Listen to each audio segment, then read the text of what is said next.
Hello friends, आप सभी का स्वागत है आपका अपना परिवार आरपी करियर क्लासेस में। मैं आरपी सर आप सभी के बीच लेकर के आया हूँ। ये 43 नंबर का सीरीज है, 50 प्रश्न का तो ये सीरीज है।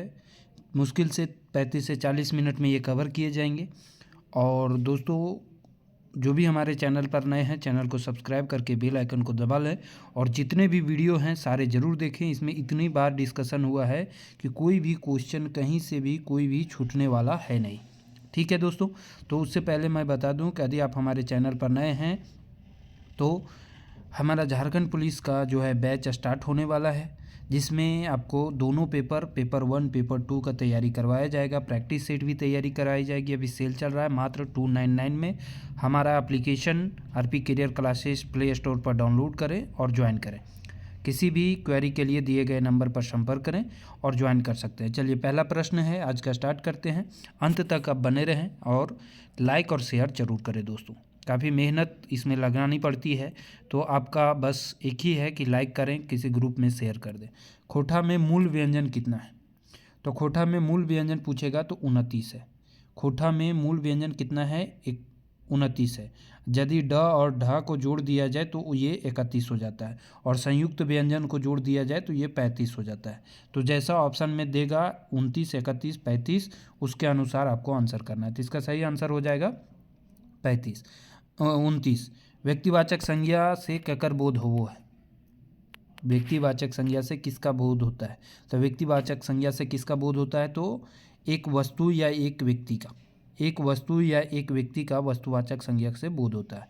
अगला है UPNS कॉलेज है, एकर में ऊ की लगे तो वो क्या है? PNS कॉलेज है। ये संज्ञा के जगह पर आया हुआ शब्द है जो सर्वनाम कहलाता है। सर्वनाम के कितने भेद हैं? तो 6 भेद हैं। तो वो क्या है? एक निश्चयवाचक सर्वनाम है। वो क्या है? एक निश्चयवाचक सर्वनाम है। ठीक है। अगला प्रश्न है क्वेश्चन नंबर 4। छुआ संज्ञा शब्द कौन लिंग में प्रयोग हुआ? छुआ जो शब्द है, ये संज्ञा का शब्द है, वो किस लिंग में प्रयोग होता है? तो ये स्त्रीलिंग पुल्लिंग दोनों के लिए, तो ये हो जाएगा उभयलिंग। किसमें हो जाएगा? उभयलिंग में। अगला है जनि शब्द एक सही बहुवचन रूप छाटा। तो जनि शब्द का क्या हो जाएगा? जनि गुला, जनि गुली, जनियन। तो इसका सभी का सही आंसर हो जाएगा। जनि गुला भी होता है, जनि गुलिन भी होता है, जनियन भी होता है। ठीक है। गुला गुली और एन वैन लगा करके जो है बहुवचन बनाया जाता है। अगला है मोहन हमरा मार लो। एकर में ने की है, मोहने हमरा मार लो। तो इसमें ने जो लगा हुआ है वो क्या है? तो मोहने हमरा मार लो, तो ने जो कारक चिन्ह आया है वो कर्म कारक है, कर्ता कारक है, करण कारक है, या फिर सभी? इसका सही आंसर क्या हो जाएगा? तो कर्ता कारक है। क्या है? कर्ता कारक। कर्ता कारक में शून्य विभक्ति पाया जाता है, या फिर ये का प्रयोग आएगा तो कर्ता कारक में आएगा, या ने का प्रयोग। जब हिंदी में इसको तोड़ेंगे तो मोहन ने हमें मारा, तो ने का प्रयोग कर्ता में आता है, तो ये क्या हो जाएगा? कर्ता कारक। हिंदी वाला भी याद रखिएगा और उसको तोड़िएगा तो आसानी से पता चल जाएगा। कर्ता ने, कर्म से, करण से, ले के द्वारा, ये जरूर याद रखेगा। संप्रदान को के लिए, आपदान ले से, संबंध का, कर, केर, अधिकरण में, पर। ठीक है। संबोधन कारक। इस तरह से हिंदी वाला भी जरूर याद रखेंगे, उससे खोटा में मदद मिल जाएगा। विशेषण ककरा कहा जाए? तो जो संज्ञा सर्वनाम की विशेषता बताता है उसको क्या कहा जाता है? विशेषण कहा जाता है। अगला है वो स्कूल जीतो कौन काल में है? वो स्कूल जीतो कौन काल में है? इसका सही आंसर क्या हो जाएगा? 8 नंबर का भविष्यत का। कौन सा काल में है? भविष्यत काल में। ठीक है। अगला प्रश्न है क्वेश्चन नंबर 9। अगला प्रश्न है कि भाषा में रूढ़ नियर जे पावल जाए ओकरा का कहल जाए? तो रूढ़ नियर जे पावल जाता है उसको मूल क्रिया या सरल क्रिया कहा जाता है। मूल क्रिया या सरल क्रिया। अगला प्रश्न है बरहगावा कौन समास है? बरहगावा में कौन सा समास है? द्वंद्व समास, द्विगु समास, कर्मधारय समास या विभाव समास? सबका खोटा का भी नाम जरूर याद रखेंगे। जैसे द्वंद्व समास आएगा तो इसका खोटा में क्या कहा जाता है? अड़सड़िया समास। जैसे कर्मधारय समास है तो इसको खोटा में क्या कहा जाता है? पैटतरिया समास। अब अभिभाव को कहा जाता है अगवाड़ी समास। और द्विगु समास को क्या कहा जाता है? आग संख्या, मतलब जिसके आगे संख्या हो। तो बरहगामा कौन सा समास होगा? जिसके आगे संख्या है 12 है, इसमें इसका सही आंसर हो जाएगा द्विगु समास। अगला प्रश्न है रामे करे करे चलो है, एक में करे करे की है के राम जो है करे करे चल रहा है, तो इसमें करे करे क्या है, काल बोधक क्रिया विशेषण, रीति बोधक क्रिया विशेषण या स्थान बोधक। करे करे मतलब साइड साइड चलता है, साइड साइड क्या है, तो ये हो जाएगा स्थान बोधक। करे करे चलो है, तो इसका सही आंसर हो जाएगा क्या, स्थान बोधक क्रिया है। ठीक है, अगला प्रश्न है, वाच्य अर्थ में केकर प्रधान पावल जाए। वाच्य अर्थ में केकर प्रधान पावल जाए, कर्तरीवाच, कर्मवाच, कृतवाच होगा ये, कृतवाच, कर्मवाच, भाववाच। तो इसका सही आंसर हो जाएगा सभी का, सभी का। अगला प्रश्न है, वाक्य के अंग छांटा। तो वाक्य के अंग कौन कौन सा है, उद्देश्य, विधेय और विषय, उद्देश्य और विधेय है, विषय नहीं होगा, उद्देश्य और विधेय, ए और बी इसका सही आंसर हो जाएगा, ए और बी। अगला है, सांझ के विपरीतार्थक शब्द। सांझ के विपरीतार्थक क्या होगा, सांझ मतलब जो शाम होता है सांझ कहते हैं, तो इसका विपरीतार्थक क्या हो जाएगा, बिहान, बिहान हो जाएगा। खाला कर उनार्थक शब्द, खाला कर उनार्थक शब्द क्या हो जाएगा, उनार्थक मतलब छोटा रूप बनाना है, तो खाला मतलब जिसमें कुटनी उटनी बड़ा सा रहता है उसको खाला बोलते हैं, तो उसका हो जाएगा दोना, क्या हो जाएगा, दोना। अगला प्रश्न है, सोहर गीत कौन रकम के गीत लागे। तो सोहर गीत जो है, जो छठियारी में गाया जाता है गीत, झांझन गीत और सोहर गीत छठियारी में गाया जाता है। ठीक है, छठियारी 6 दिन पर मनाया जाता है, बच्चा के जन्मने के 6 दिन बाद। ठीक है, जिसको हम लोग खोटा में नारता भी कहते हैं, क्या कहते हैं, नारता। अगला प्रश्न है, करम पर्व कौन महीना मनवल जाए, तो भादो एकादशी में, भादो एकादशी इंजोरिया देगा, भादो एकादशी इंजोरिया में मनाया जाता है, या शुक्ल पक्ष एकादशी को मनाया जाता है। ठीक है, ये ध्यान रखेंगे।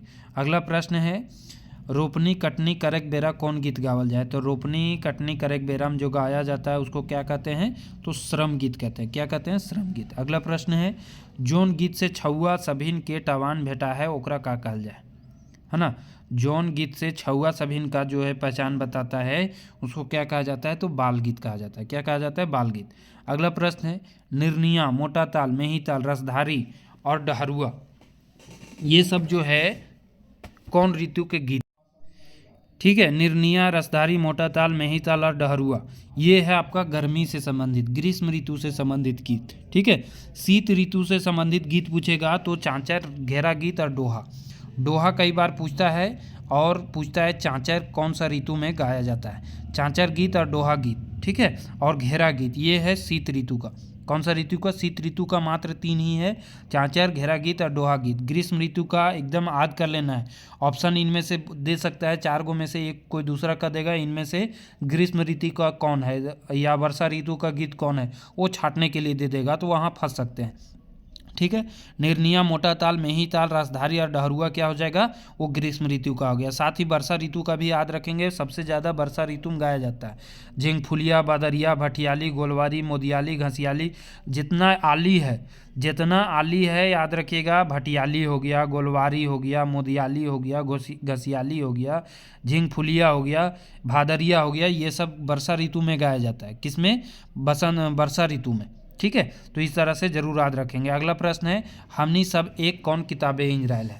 तो हमनी सब एक के आपको सबसे पहले कि ये छपा है एक पथिया डोंगल महुआ में, तो कौन किताब में है, तो एक पथिया डोंगल महुआ में। ठीक है, इसका सही आंसर तो बी नंबर हो जाएगा। हमनी सब एक लिखा गया है किसके द्वारा, पांडुरी जी के द्वारा। डोंगवैया कौन है, जरूर आपको क्वेश्चन में कम से कम लेखक परिचय से, लेखक से संबंधित कम से कम तो 30 प्रश्न तो रहने ही वाले हैं। ठीक है, तो बहुत ही महत्वपूर्ण सेक्शन है लेखक का सेक्शन, कौन डोंगवैया है, कौन किसको लिखा है। पीछे का प्रीवियस ईयर पेपर देख लीजिए, औद्योगिक वाला भी पेपर देख लीजिए, बहुत सारे इससे प्रश्न पूछे गए हैं। ठीक है, तो सारा हम इसमें चर्चा करते जा रहे हैं। हमनी सब एक कौन लिखे हैं, पानुरी जी लिखे हैं। एक गीत यहाँ आया है, सोहान लागे रे। तो सोहान लागे रे गीत किसके द्वारा लिखा गया है, सोहान लागे रे, ये क्या है, सबसे पहले ये पता होना चाहिए कि सोहान लागे रे गीत क्या है। तो ये एक शिष्ट गीत है, सोहान लागे रे गीत पूछेगा तो क्या है, एक शिष्ट गीत। ठीक है, और लिखा गया है किसके द्वारा, तो शांति भारत जी के द्वारा लिखा गया है। शांति भारत का जन्म पूछेगा, चौफान बोकारो, 6 अप्रैल 1965। एकदम जो है मुंह पर याद होना चाहिए। एक मौनी फूल जो है किसके द्वारा लिखा गया है। ठीक है, तातल और हेमाल किसके द्वारा लिखा गया, आप सभी कमेंट करके बताएं। एक मौनी फूल काफ़ी फेमस है और कई बार पूछा जा चुका है, प्रीवियस सिलेबस में एक मौनी फूल पढ़ना भी था। ठीक है, चलिए आगे बढ़ते हैं। Question number 22। अगला प्रश्न है आगू करब आपन देश कविता कौन किताबे में छपल है। तो आगू करब आपन देश किसका लिखा हुआ है? सुकुमार जी का लिखा हुआ है। सुरेश कुमार विश्वकर्मा पूरा नाम है। भेंडरा बोकारो में सुकुमार जी का जन्म हुआ है। तो कौन किताब में छपा है? ये भी एक पथिया डोंगल महुआ में। एक पथिया डोंगल महुआ के संपादक संतोष कुमार महतो हैं और इसका प्रकाशन एक पथिया डोंगल महुआ के कहाँ हुआ है? रामधन प्रकाशन, गंगजोरी बोकारो। गंगजोरी बोकारो, गंगजोरी बोकारो से याद रखिएगा संतोष कुमार महतो का जन्म गंगजोरी बोकारो में ही हुआ था। कब? 2 सितंबर 1930 ईस्वी को संतोष कुमार महतो का। ठीक है, तो एक पथिया डोंगल महुआ, 2 ऑप्शन है एक पथिया डोंगल महुआ की, हालांकि कोई दिक्कत नहीं। अगला है जय जवान जय किसान कौन किताबे में छपा हुआ है? तो एक पथिया डोंगल महुआ में। एक पथिया डोंगल महुआ में जय जवान जय किसान का लेखवैया कौन है? तो महेश गोलावर जी। गोला रामगढ़ में इनका जन्म हुआ है। कब हुआ है? 1 फरवरी 1911 ईस्वी में। 1 फरवरी 1911 ईस्वी में गोला रामगढ़ में महेश गोलवार जी का जन्म हुआ है। इनका पूरा नाम पूछेगा तो महेश चंद्र पोद्दार है। इनका पूरा नाम महेश चंद्र पोद्दार है और इनकी एक बहुत ही फेमस कृति है उड़ीस महत्तम। फिंगाठी जो है उन्हीं उड़ीस महत्तम जय जवान गोलावर जी का लिखा गया है। अगला प्रश्न है आज एक एक खोठा कौन किताबे इंजरायल है? तो आज एक एक खोठा किससे लिया गया है? तो एक पथिया डोंगल महुआ से, जो कि लिखे हैं ए.के. झा। ए.के. झा जी का 2 है, आज एक एक खोठा और तबे हम कभी न। आज एक एक खोठा और तबे हम कभी न। ठीक है, एक मौनी फूल में ही ये छपा हुआ है। अगला प्रश्न है तबे हम कभी न कौन किताबे इंजरायल है? तो एक पथिया डोंगल महुआ में है। तो इसका भी लेखक कौन है? एक पथिया डोंगल तबे हम कभी न, क्योंकि ए.के. झा। ए.के. झा जी का जन्म तो आपको पता ही है कब हुआ है। इनका चांदीपुर बोकारो में जन्म हुआ है ए.के. झा जी का, और इनका जन्म जो है 1939 ईस्वी में। 1939 ईस्वी में चांदीपुर बोकारो में इनका जन्म हुआ है और 2013 में इनका निधन हो गया। अगला प्रश्न है क्वेश्चन नंबर 26। मांदर बाजे रे बांसी बाजे रे अखरे गहदम झुमर लागे रे डॉट डॉट ई गीते के अनुसार गहदम झुमर अखरे कहिया लगो है। इस गीत के अनुसार झूमर जो है मांदर बाजे रे बांसी बाजे रे किसका लिखा गया है? तो सुकुमार जी का लिखा गया है। और यह एक क्या है? शिष्ट गीत है। कौन सा पुस्तक में छपा है? सोहान लागे रे पुस्तक में छपा है। ठीक है, तो मांदर बाजे रे बांसी बाजे रे लिखे कौन है? सुकुमार जी।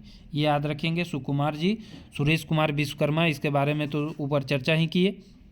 ठीक है, इनका जन्म सुरेश कुमार विश्वकर्मा कब बोलेगा? भेंडरा बोकारो में 20 नवंबर 1956 में इनका होता है जन्म। 20 नवंबर या 2 नवंबर होना चाहिए, 2 नवंबर। ठीक है, तो गहदम झूमर लागे रे इसका अर्थ क्या हो जाएगा? तो कहिया लगता है गहदम झूमर? करम परब में। किस में लगता है? करम परब में। अगला है दिनेश कुमार दीनमणि जी के घर कौन जिला लागे? तो दिनेश कुमार दीनमणि काफ़ी इंपॉर्टेंट है। शिष्ट गीत के संपादक दिनेश कुमार दीनमणि जी ही हैं। शिष्ट गीत के संपादक दिनेश कुमार दीनमणि, उपनाम दीनमणि है। 12D बोकारो इनका जन्म है।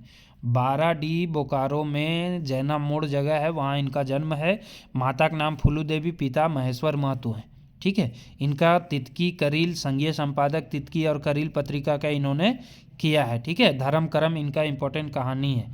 धर्म करम जो पढ़ना है शायद 10th लेवल में, धर्म करम। ठीक है, अगला प्रश्न है सोहान लागे रे गीते के लस्तंगा ना है? तो सोहान लागे रे गीत दिनेश कुमार दीनमणि जी तो संपादक करवैया हैं। सोहान लागे रे गीत, तो गीत लिखे कौन है? तो शांति भारत जी। गीत किसके द्वारा लिखा गया है? शांति भारत जी। सोहान लागे रे गीत शांति भारत जी के द्वारा लिखा गया है।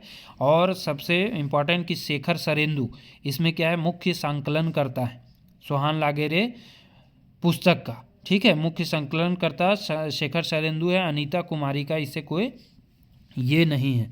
अनीता कुमारी का पढ़ना है बोन रक्षा जीवन रक्षा। अनीता कुमारी का पढ़ना है क्या? बोन रक्षा जीवन रक्षा। अगला है ओरे दादा ओ दादा रे कते सुंदर छोटा नागपुर छोड़ के तो जाहें काहे दूर ओ दादा रे। ठीक है, ये पंक्ति जो है कते सुंदर छोटा नागपुर से लिया गया है। ओ दादा रे कते सुंदर छोटा नागपुर छोड़ के तो काहे जाहें दूर। ठीक है, तो ये कहता है किसके द्वारा लिखा गया है? तो ये दीपक सवाल जी के द्वारा। याद रखेगा कते सुंदर छोटा नागपुर, दीपक सवाल जी। ठीक है, दीपक सवाल जी से याद रखिएगा कि इनका जन्म 11 सितंबर 1983 ईस्वी में हुआ है। कहाँ हुआ है? कसमार बोकारो में। कस्मार बोकारो में। ई पंगत कौन मनोभाव होना चाहिए, मनोभाव कर भाव प्रस्फुट होवे है। तो इसका सही आंसर क्या हो जाएगा, तो पलायनवादी। झारखंड के लोग पलायन कर रहे हैं, रोजगार के लिए दूसरे राज्यों में जा रहे हैं, इसके लिए ये लिखा गया है। ठीक है, दीपक कुमार दीपक के द्वारा, दीपक सवाल के द्वारा। अगला प्रश्न है, ई सभ्यता किरण कहाँ फूटू है। देखिए ये है हमार भारत महान, अंबुज कुमार अंबुज जी के द्वारा लिखा गया है। 12D बोकारो, अंबुज कुमार अंबुज भी और दिनेश कुमार दिनमणि भी, दोनों भाई हैं, ये भी ध्यान रखेंगे। ठीक है, दोनों भाई हैं, अंबुज कुमार अंबुज। कहाँ फूटू है, तो इसका सही आंसर हो जाएगा भारत या हिंदुस्तान में, भारत या हिंदुस्तान में। इससे बहुत सारा इंपॉर्टेंट है हमारे भारत महान में कि सभ्यता किरण कहाँ फूटू है, तो भारत या हिंदुस्तान में। विश्व गुरु किसे माना गया है, तो भारत को माना गया है। महापुरुष, इसमें बहुत सारे महापुरुष हैं जिनका नाम आया। पुरखा के रूप में गौतम गांधी को जाना गया है, पुरखा के रूप में किसको, गौतम गांधी को जाना गया है। नावा बिहान लेकर के कौन आते हैं, तो नेहरू जी और अंबेडकर का नाम आया है। नेहरू अंबेडकर का नाम जो है इसमें आया है नवा बिहान लेकर के। आज़ादी के लिए जान कौन कौन दिए हैं, तो इसमें आज़ादी के लिए जान 4 का नाम आया है। आज़ाद, सुभाष, भगत, बिरसा। आज़ाद, सुभाष, भगत, बिरसा, 4 का नाम आया टोटल। क्वेश्चन ये इस तरह से पूछा था कि कितना नारी का उप नाम जो है इस कविता में आया है, तो नारी है लक्ष्मीबाई, अरुणा, इंदिरा, कोयली, सरोजनी, कस्तूरबा। कुल मिलाकर के 6 नारी का नाम आया है। यदि पुरुष का नाम पूछेगा इसी से, तो महात्मा गांधी हो गए, गौतम बुद्ध हो गए, और 4 जो हैं जान देने के लिए आज़ाद, सुभाष, भगत, बिरसा। तो 4 2 6 हो गए और 2 हो गए नया बिहान, नेहरू, अंबेडकर। यानी कि 6 2 8 पुरुष नेता का नाम आया है और 6 नायिका का जो है इसमें नाम आया है। ठीक है, क्वेश्चन ये भी पूछता है देश में नावा बिहान कौन कौन लेकर आता है, तो नेहरू, अंबेडकर। देश के लिए जान कौन कौन देता है, आज़ाद, सुभाष, भगत, बिरसा। ठीक है, और पुरखा किसको माना गया है, गौतम गांधी को। पुरखा किसको माना गया है, गौतम गांधी को। ठीक है, तो इस तरह से इससे बहुत सारे प्रश्न आपको जो है बन सकता है। अगला प्रश्न है, सातों भाई के दुलरौती बहन के नाम की रोह है। तो सातों भाई के जो दुलरौती बहन रोह है ओकरा नाम रोह है सुग्गा, है ना। लोक कथा में आपको पढ़ना है सुग्गा के बारे में। ठीक है, लोक कथा में जो कि उसको छापने वाले कौन है, शांति भारत। 6 अप्रैल 1965 शांति भारत, 6 अप्रैल 1965 शांति भारत। कहाँ, चौफान बोकारो। कहाँ हुआ इनका जन्म, तो चौफान बोकारो में, ध्यान रखेंगे। ठीक है, तो उसका नाम क्या रहता है, सुग्गा। इससे और क्या क्या इंपॉर्टेंट लोक कथा से बन सकता है कि कितने भाई होते हैं, 7, जिसमें से भौजाई 7 है, और चनफन बेसी कौन रहती है, तो मंझली रहती है, मंझली। ठीक है, और इसमें बनीजे का अर्थ होता है व्यापार। व्यापार के लिए सातों भाई जाता है, घोड़ा पर चढ़कर जाता है। ये भी क्वेश्चन पूछ चुका है, किस पर जाता है, घोड़ा पर। और इसमें परीक्षा कितने तरह के लिए गए हैं, तो लिखा गया है 4 परीक्षा। ठीक है, फुटल घैला दिया जाता है, बोन से काठ चुन करके लाने बोला जाता है बिना रस्सी के।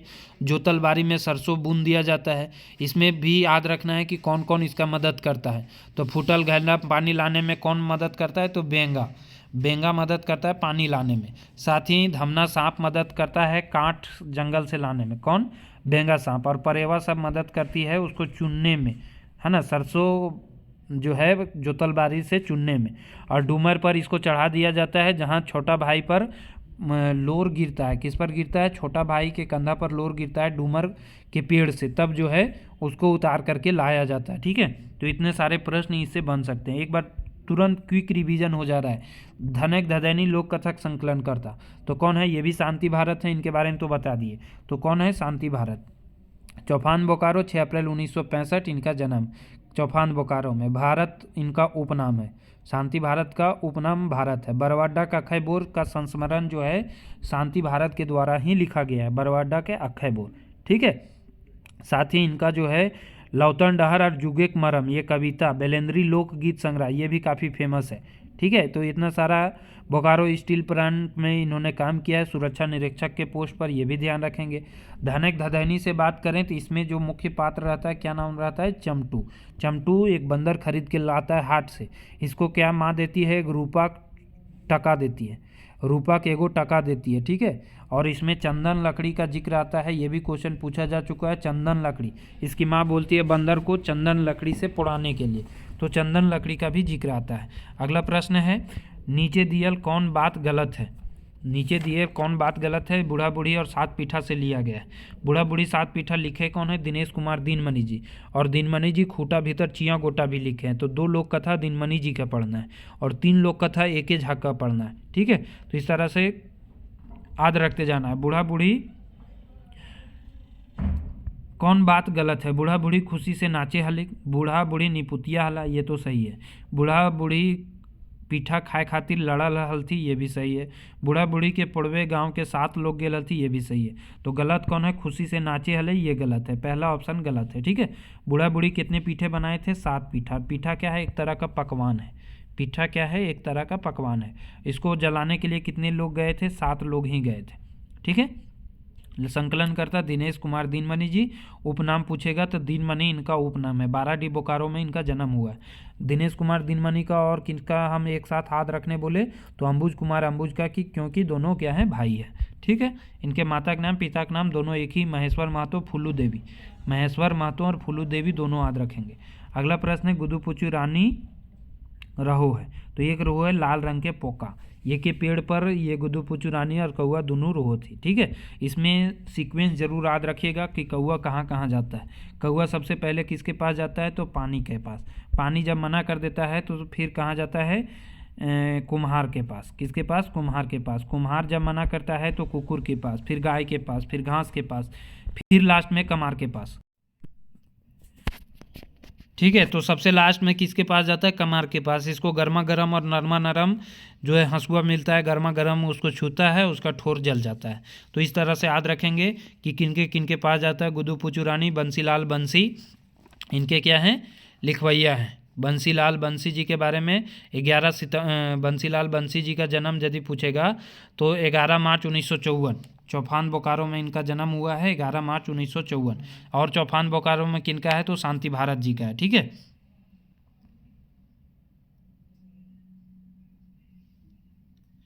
चलिए अगले प्रश्न की ओर बढ़ते हैं। क्वेश्चन नंबर 35, गोहाल परब लोक कथा।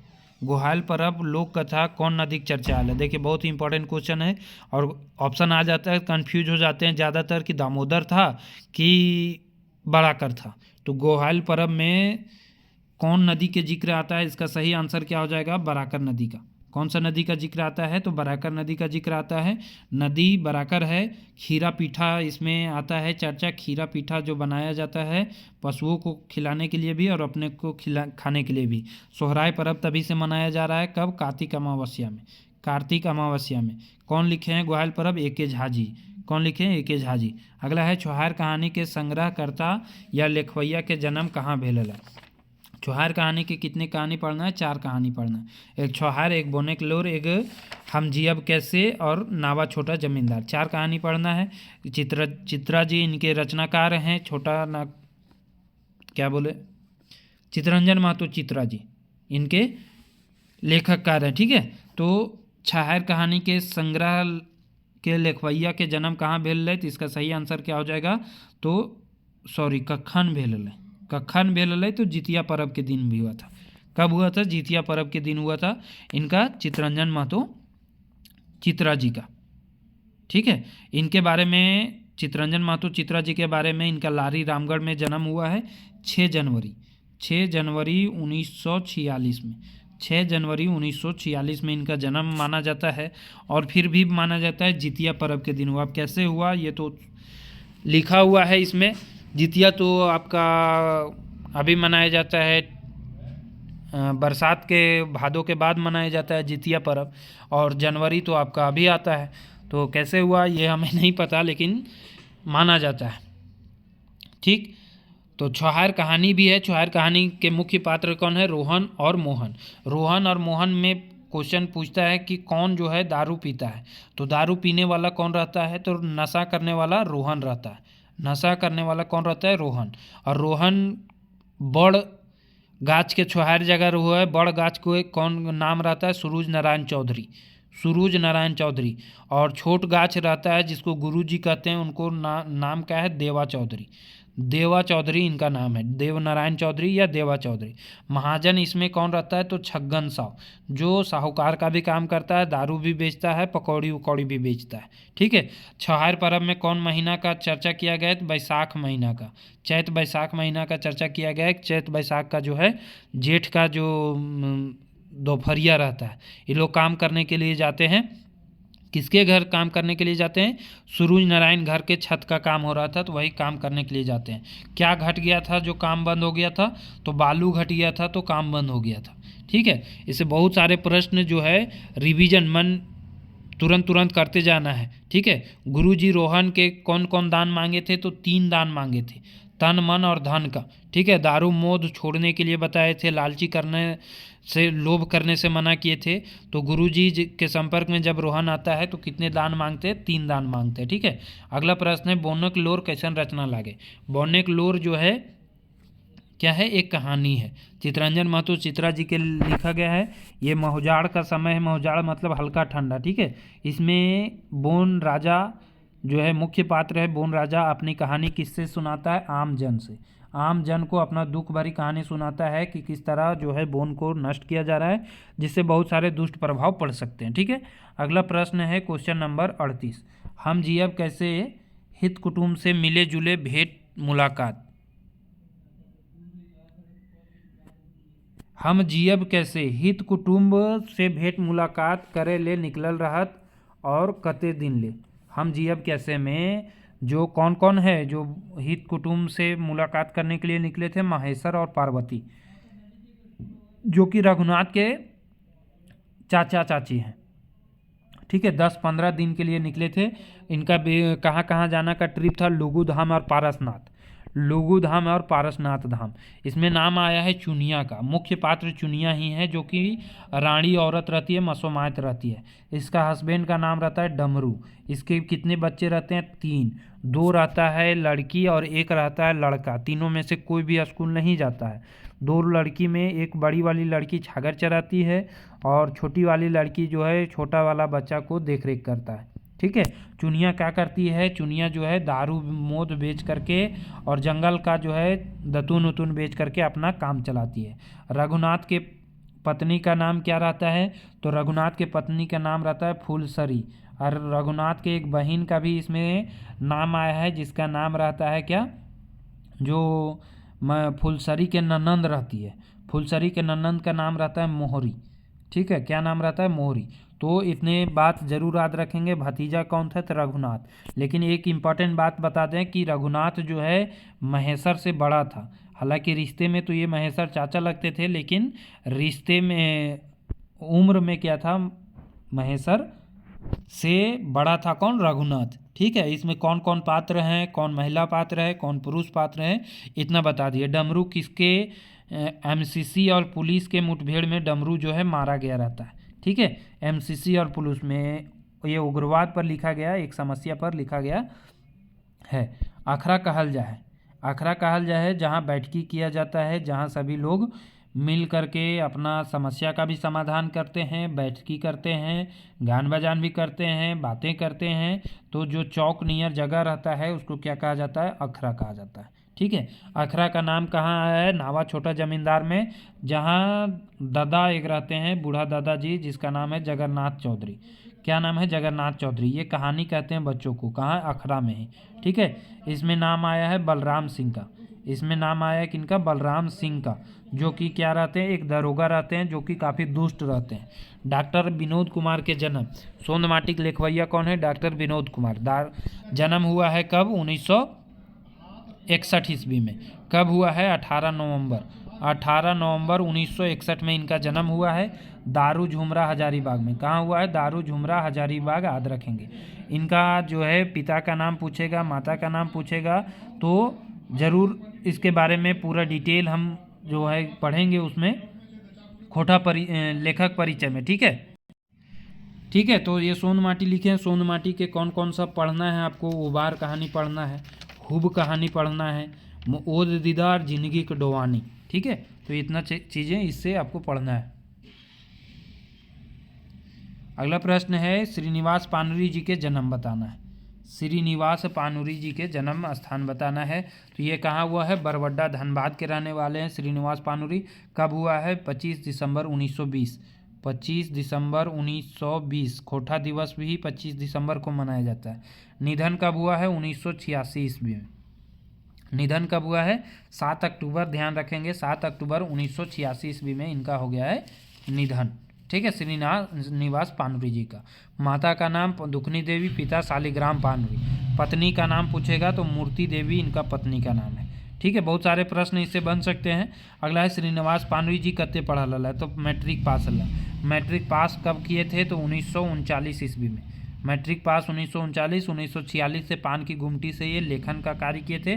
1954 में इनकी पहली लेख जो है छपा था।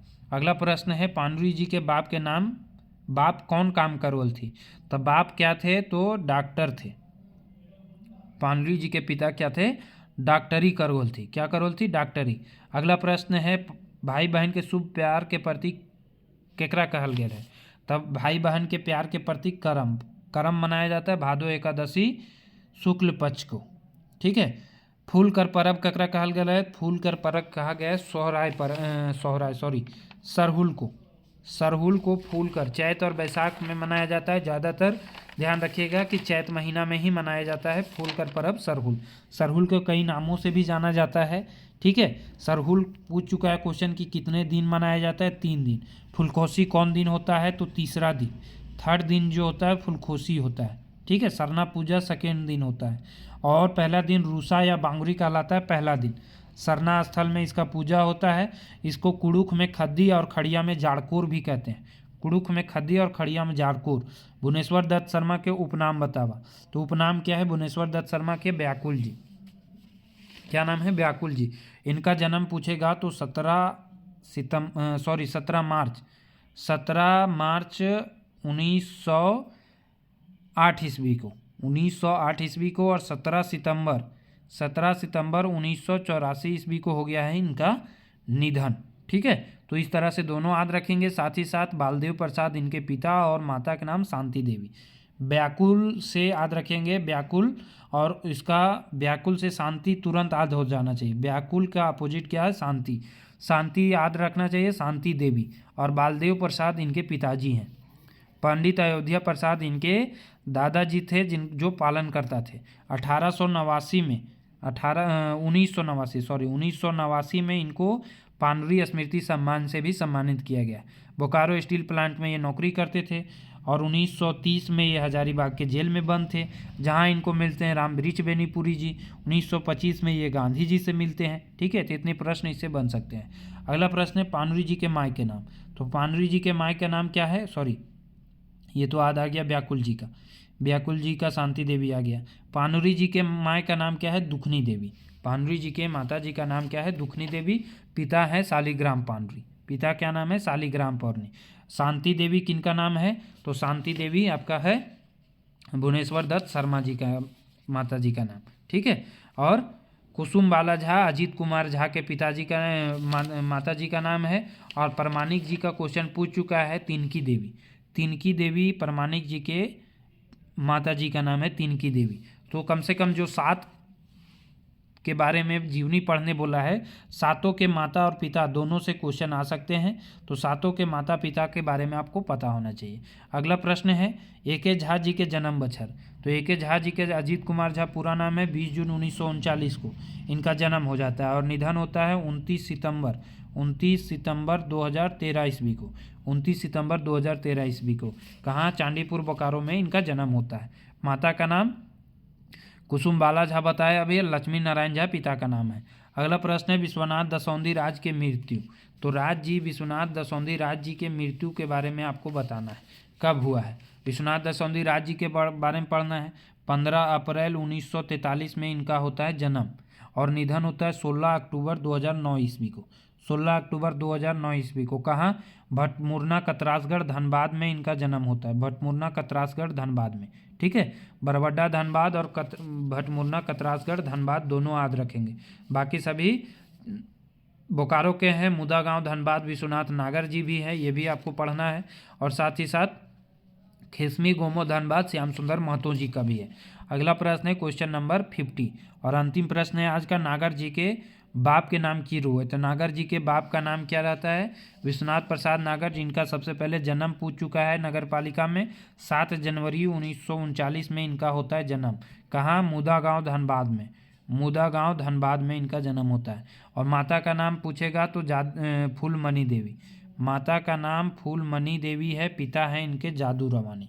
और इनका नागर जी का नाम भी है विश्वनाथ रवानी।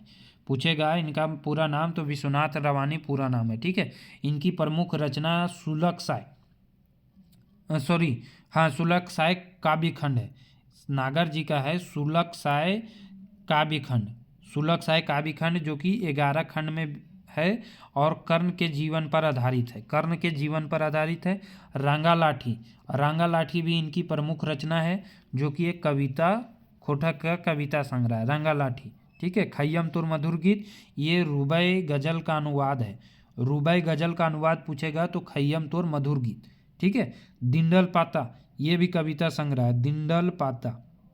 ये सब प्रश्न हम बता रहे हैं जो पूछा जा चुका है और पूछने की संभावना है, ठीक है। बार बार रिवीजन इसलिए कराते हैं ताकि आपको पूरा याद हो जाए, ठीक है दोस्तों।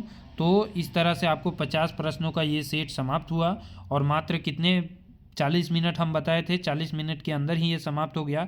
इसको क्विक रिवीजन हर दिन आपको 1-2 वीडियो को दोबारा ज़रूर देखिएगा ताकि आपको सारा क्वेश्चन रिपीट होते जाएगा तो याद हो जाएगा, ठीक है। तो इस तरह से ये वीडियो आपको कैसा लगा 50 प्रश्नों का, आप सभी ज़रूर कमेंट करके बताएं। नए विद्यार्थी चैनल को सब्सक्राइब करके बेल आइकन को दबा लें और लाइक और शेयर ज़रूर करें। थैंक यू, धन्यवाद।